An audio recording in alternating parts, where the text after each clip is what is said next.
ഗുരുദേവന്റെ 97ാമത് ശ്രീനാരായണ ദിനാചരണം അയ്യമ്പള്ളി SNDP ശാഖയുടെ ആഭിമുഖ്യത്തിൽ പഴമ്പള്ളി ക്ഷേത്രം മലയേക്കൽ കുമാരൻ അന്നദാന മണ്ഡപത്തിൽ വെച്ച് വിവിധ പരിപാടികളോടെ നടത്തി. രാവിലെ 9-ന് പതാക ഉയർത്തി ചടങ്ങിന് തുടക്കം കുറിച്ചു. തുടർന്ന് ഗുരുപൂജയും സമൂഹ പ്രാർത്ഥനയും നടന്നു. SNDP Vypin union president TG Vijayan, union secretary TB Joshy, വനിതാ സംഘം കേന്ദ്ര സമിതി president KP Krishnakumari, employees forum കേന്ദ്ര സമിതി സെക്രട്ടറി KP ഗോപാലകൃഷ്ണൻ തുടങ്ങിയവരുടെ മഹനീയ സാന്നിധ്യം ചടങ്ങിലുണ്ടായിരുന്നു. തുടർന്ന് ഉപവാസവും വൈപ്പിൻ SN പഠന കേന്ദ്രം KK സുരേഷിന്റെ പ്രഭാഷണവും ഉണ്ടായിരുന്നു. പിന്നെ ഇത് ഞങ്ങളുടെ ഗുരുനാഥൻ ശ്രീനാരായണ ഗുരുദേവൻ മഹാസമാധിയാകുന്നതിന് മുമ്പ് ശ്രീനാരായണ ഗുരുദേവൻ എങ്ങനെയാണ് മഹാസമാധി ആയത് എന്ന്, അല്ലെങ്കിൽ ആ ശരീരം വേർപെട്ട് ആത്മാവ് ആ ബ്രഹ്മത്തിൽ അലിഞ്ഞു ചേർന്നത്, അതിനു മുൻപ് ഗുരുദേവൻ അനുഭവിച്ച രോഗപീഠകളെ സംബന്ധിച്ചിട്ടുള്ള ഒരു ലഘു വിവരണം 12 പേജുണ്ട്. അത് സാറ് സ്വന്തം കൈപ്പടയിൽ എഴുതി ഒരു ദിവസം മുഴുവൻ ഞങ്ങൾക്ക് അത് ക്ലാസ് എടുത്ത് തന്നിട്ട് നിങ്ങൾ പോകുന്നിടത്ത് ഇതുകൂടി പറയണം, കാരണം അധികം ആർക്കും അറിയാൻ പാടില്ലാത്ത കാര്യമാണ് എന്ന് പറഞ്ഞു. അപ്പൊ അതിനെക്കുറിച്ച് ഒരു ചെറു വിവരണം നൽകിയിട്ട് നമുക്ക് മഹാസമാധി ഗാനം, സഹോദരന്റെ രചിച്ച മഹാസമാധി ഗാനം ഇതിനു മുമ്പ് നിങ്ങൾ കേട്ടിട്ടുണ്ടാവും അല്ലേ? എല്ലാം മഹാസമാധി കേട്ടാൽ പലരും പറഞ്ഞിട്ടുണ്ടാവും. അതുകൂടി ഒന്ന് ചെറുതായിട്ട് നമുക്ക് ചർച്ച ചെയ്തിട്ട് അവസാനിക്കുക. 12 മണിക്ക് അടുത്ത സ്ഥലത്ത് പറഞ്ഞിട്ടുണ്ട്, 12 മണിക്ക് എത്തൂല. എന്തെങ്കിലും അതിനുള്ളിൽ നമുക്ക് ഒന്ന് ഇവിടെ തുടങ്ങാം അല്ലേ? അപ്പോ ശ്രീനാരായണ ഗുരുദേവൻ നമുക്ക് ഒരുപാട് കൃതികൾ രചിച്ചു തന്നിട്ട് എന്തെല്ലാം ചെയ്യും. അത് ആ തലത്തിലേക്കൊന്നും ഞാൻ പോകുന്നില്ല. ഗുരു ആരായിരുന്നു, എന്തായിരുന്നു, അതൊക്കെ നിങ്ങൾക്ക് ധാരാളം അറിയാം. ഇത് 1928 സെപ്റ്റംബർ 20-നായിരുന്നു മഹാസമാധി അല്ലേ? അപ്പോൾ 1920 സെപ്റ്റംബർ 1904 കന്നി 5 മാറ്റമില്ല. ഇന്ന് സെപ്റ്റംബർ 21 കന്നി. അപ്പൊ അന്നായിരുന്നു ആ മഹാസമാധി. തുടർന്ന് 1928 ജനുവരി മുതലുള്ള ഒരു ചരിത്രം, ശ്രീനാരായണ ഗുരുദേവന്റെ ഒരു ചരിത്രമാണ് ഇതിനകത്ത് തന്നിരിക്കുന്നത്. അതിൽ ഗുരുനാഥൻ പറയുന്നു 1920 ഗുരുനാഥനല്ല എഴുതി, ഇതിനകത്ത് ആദ്യം തുടക്കം അങ്ങനെയാണ്. 1928 ജനുവരി മാസം 9-ാം തീയതി, സ്ഥലം തൃശ്ശൂർ ജില്ലയിലെ കൂർക്കഞ്ചേരി ശ്രീ മഹേശ്വര ക്ഷേത്രം. നമ്മളെല്ലാവരും കണ്ടിട്ടുണ്ടാകും. തൃശ്ശൂർക്ക് ബസ്സിന് പോകുമ്പോൾ ഇല്ലേ, കൂർക്കഞ്ചേരി കണ്ടിട്ടില്ലേ? കൊടുങ്ങല്ലൂരിൽ നിന്ന് തൃശ്ശൂർക്ക് ബസ്സിന് പോകുമ്പോൾ തൃശ്ശൂർ എത്തുന്നതിന് ജസ്റ്റ് മുമ്പായിട്ട് വലത്തെ സൈഡിൽ ശ്രീനാരായണ ഗുരുദേവന്റെ ഒരു പൂർണ്ണകായ പ്രതിമയുണ്ട് അവിടെ. അത് കാണുമ്പോൾ പെട്ടെന്ന് നമ്മൾ നോക്കിപ്പോകും. ശ്രീനാരായണ ഗുരു ഭക്തരായിട്ടുള്ളവര് നോക്കിപ്പോകും. അവിടെയാണ് ശ്രീനാരായണ ശ്രീ മഹേശ്വര ക്ഷേത്രം. ശ്രീനാരായണപുരം എന്നാണ് അവിടെ അതിന് പേരിട്ടിരിക്കുന്നത്. ശ്രീനാരായണ ഗുരുദേവന്റെ സശിഷ്യനായിരുന്ന ബോധാനന്ദ സ്വാമിയുടെ തട്ടകമായിരുന്നു അത്.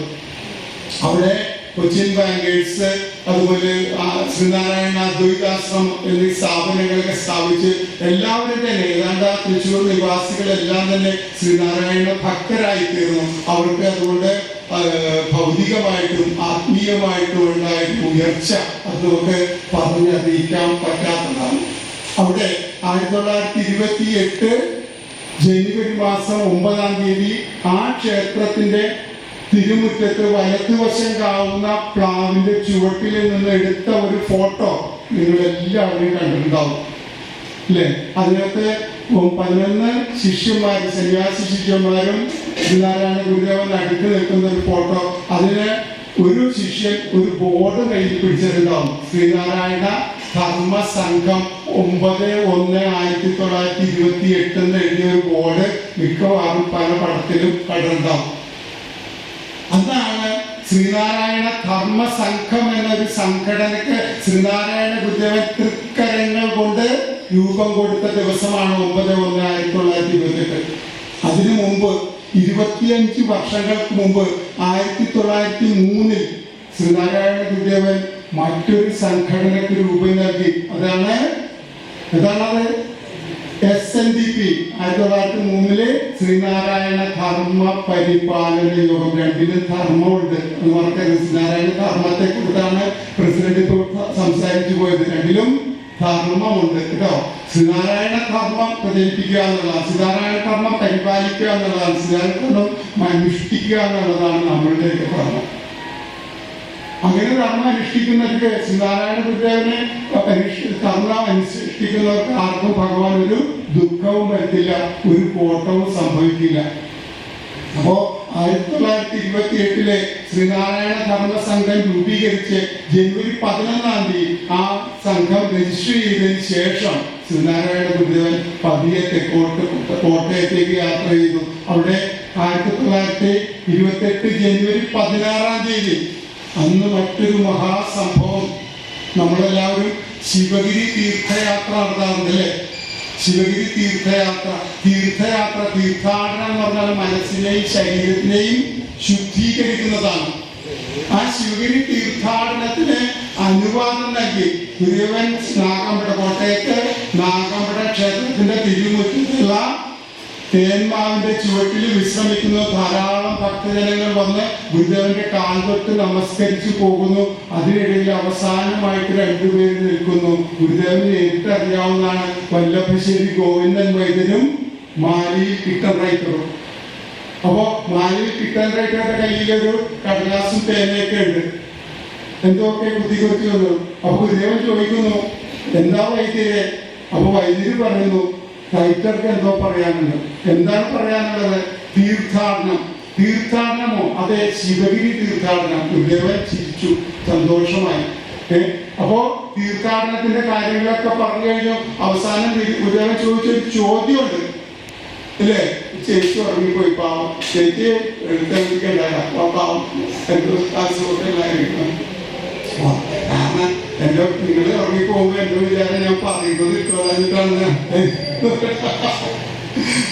അപ്പോ ആ തീർത്ഥാടനം കേട്ട് കഴിഞ്ഞപ്പോ തീർത്ഥാടനമോ എന്ന് പറഞ്ഞ് കുറെ കഴിഞ്ഞപ്പോ കുറെ നിർദ്ദേശങ്ങളൊക്കെ വെച്ച് അതിന്റെ പഞ്ചശുദ്ധിയും കാര്യങ്ങളും അനുഷ്ഠിക്കുന്നതൊക്കെ പറഞ്ഞു.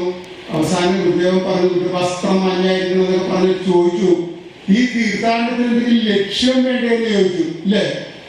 അഷ്ടലക്ഷ്യങ്ങളും പറഞ്ഞു തന്നു. ഗുരുദേവൻ തന്നെ നമുക്ക് പറഞ്ഞു തന്നു. ഇവിടെ നിന്ന് പറഞ്ഞു പോയ പ്രസിഡന്റ് വിദ്യാഭ്യാസം ഒന്നാമത്തെ കാര്യമായിട്ട് പറഞ്ഞത് വിദ്യാഭ്യാസം, ശുചിത്വം, ഈശ്വരഭക്തി, സംഘടന, കൃഷി, കൈത്തൊഴിൽ, ശാസ്ത്ര സാങ്കേതിക പരിശീലനം, ഈ വിഷയങ്ങളെ കുറിച്ച്, ഈ 8 വിഷയങ്ങളെ കുറിച്ച് അതിൽ പ്രാവീണ്യമുള്ളവർ വന്ന് പ്രസംഗങ്ങൾ ചെയ്യണം. പ്രസംഗങ്ങൾ ചെയ്തിട്ട് അതെല്ലാവരും കേട്ടിരുന്നിട്ട് അത് ജീവിതത്തിൽ പ്രാവർത്തികമാക്കണം. അതൊരു ഭാഗ്യമാണ് ആ ശാഖകൾക്ക് അല്ലെ? ശ്രീനാരായണ ഗുരുദേവന്റെ തൃക്കരങ്ങൾ കൊണ്ട് സർട്ടിഫിക്കറ്റ് ഏറ്റുവാങ്ങാൻ കഴിഞ്ഞ ശാഖ അതെത്ര? അവിടെ 1-ാം നമ്പർ ശാഖയായിട്ട് ആലപ്പുഴയില് നിലമ്പൂരിൽ കൊടുത്തപ്പോ അതേ 1-ാം നമ്പർ ശാഖയ്ക്ക് വേണ്ടിയിട്ട് അവകാശം ഉത്പാദനം ഉന്നയിച്ച ചങ്ങനാശ്ശേരി ആനന്ദാശ്രമ ശാഖയുണ്ട്. എത്ര ഭംഗിയായിട്ട് ഗുരുദേവന എല്ലായിടത്തും ഗുരുദേവൻ ചെല്ലുന്നിടത്തൊക്കെ ഇങ്ങനെ പല ക്ഷേത്ര പ്രതിഷ്ഠകൾ ചെല്ലുമ്പോഴൊക്കെ പല തർക്കങ്ങളും, ഇന്ന ക്ഷേത്രം ഇന്ന ദേവനെ പ്രതിഷ്ഠിക്കണം, ഇന്ന ദേവനെ പ്രതിഷ്ഠിക്കണം എന്ന് പല തർക്കങ്ങളൊക്കെ ഉണ്ടാവും. പ്രതിഷ്ഠിക്കണം അതെല്ലാം എത്ര രമ്യമായിട്ട് ആരോടും ഒരു തർക്കം പിണക്കമില്ല, എല്ലാവരും ഒന്നുപോലെ കണ്ട് തീർപ്പാക്കിയിരുന്നു ഗുരുദേവൻ. അവിടെ ചങ്ങനാശ്ശേരി ആനന്ദാശ്രമത്തെ ശാഖയ്ക്ക് 1A എന്നാണ് നമ്പർ കൊടുത്തത്, 2 കൊടുത്തില്ല, 1A. അപ്പൊ അവരുടെ പ്രശ്നം വരും, അവരും 1-ാം നമ്പറുകാരെ.